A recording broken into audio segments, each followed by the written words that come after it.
Le député du Gard, Jean-Marc Roubaud, était en Haute-Loire aujourd'hui pour suivre la mise en place du plan de relance de l'économie lancé en février dernier. L'idée, c'est d'anticiper des dépenses et des chantiers déjà prévus.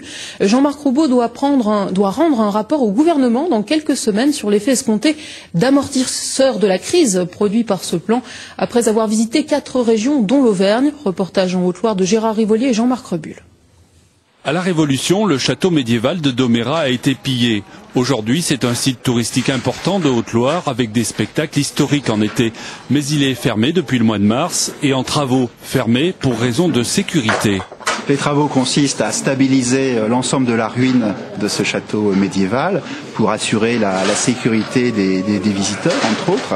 On a eu des effondrements, on a eu des chutes de pierres. Il est un fait que ce château n'ayant plus de couverture, les hauts de murs sont extrêmement fragiles. Coût des travaux en cours, 500 000 €, les 3/4 financés par le Conseil général propriétaire du site.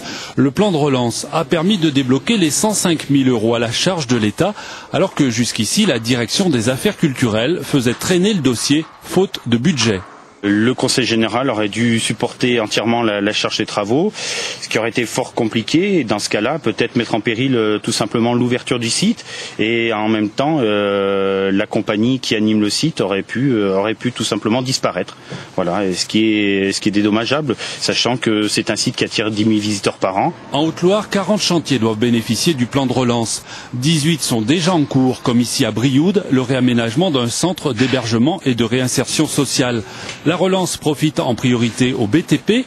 Le secteur a seulement perdu 2% de ses emplois en un an dans le département. L'effet d'amortisseur de la crise semble fonctionner. Tous ces projets étaient prévus, sauf qu'ils n'étaient pas financés. Le plan de relance est venu les financer et donc on a donné du travail tout de suite aux entreprises. Des choses qui auraient commencé peut-être dans 1 an, dans 2 ans, aujourd'hui démarrent maintenant, parce que la crise elle est maintenant. Et c'est pour ça qu'il fallait se lancer dans des projets qui étaient prêts, financer ces projets pour, une fois de plus, que les entreprises aient du travail immédiatement. En juillet, le Monsieur Relance du gouvernement terminera son tour des régions par le Cantal et l'Allier avant de remettre son rapport.